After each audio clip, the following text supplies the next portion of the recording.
parle. Chaque jour, Charles et Carole vous présentent la leçon de l'école du sabbat.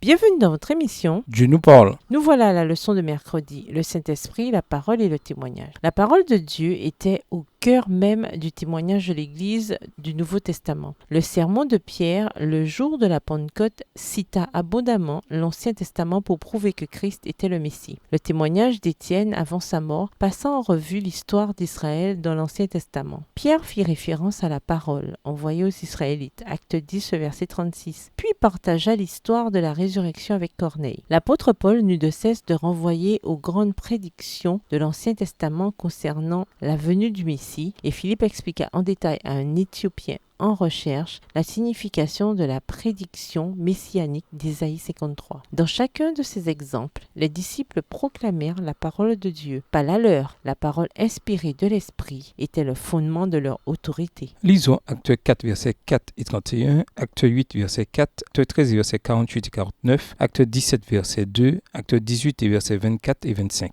Que nous enseignent ces passages sur le lien entre le Saint-Esprit, la parole de Dieu et le témoignage de l'Église du Nouveau Testament? Acte 4, les versets 4 et 31. Cependant, beaucoup de ceux qui avaient entendu la parole crurent, et le nombre des hommes s'éleva à environ 5000. Verset 31. Quand ils eurent prié, le lieu où ils étaient assemblés trembla. Ils furent tous remplis du Saint-Esprit, et ils annonçaient la parole de Dieu avec assurance. Acte 8, verset 4. Ceux qui avaient été dispersés allaient de lieu en lieu, annonçant la bonne nouvelle de la parole. Acte 13, les versets 48 et 49. Les païens se réjouissaient en entendant cela. Ils glorifiaient la parole du Seigneur, et tous ceux qui étaient destinés à la vie éternelle crurent. La parole du Seigneur se répandait dans tout le pays. Acte 17, verset 2. Paul y entra selon sa coutume pendant 3 sabbats. Il discuta avec eux d'après les Écritures. Acte 18, les versets 24 et 25. Un juif nommé Apollos, originaire d'Alexandrie, homme éloquent et versé dans les Écritures, vint à Éphèse. Il était instruit dans la voie du Seigneur et fervent d'esprit. Il annonçait et enseignait avec exactitude ce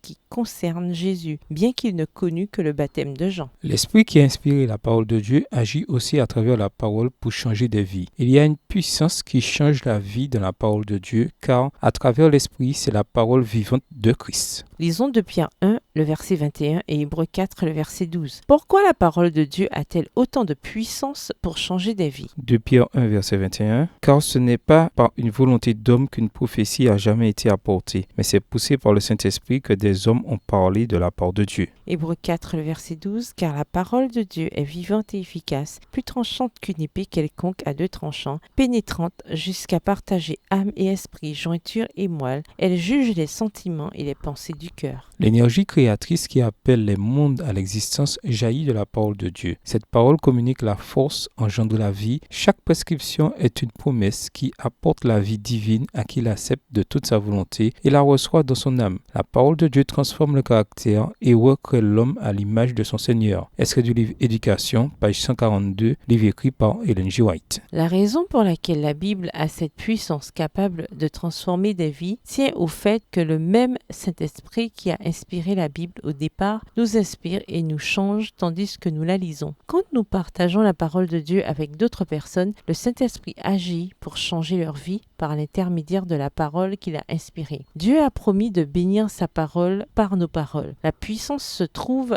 dans la parole de Dieu et non dans des spéculations humaines. Au revoir Et à demain si Dieu veut.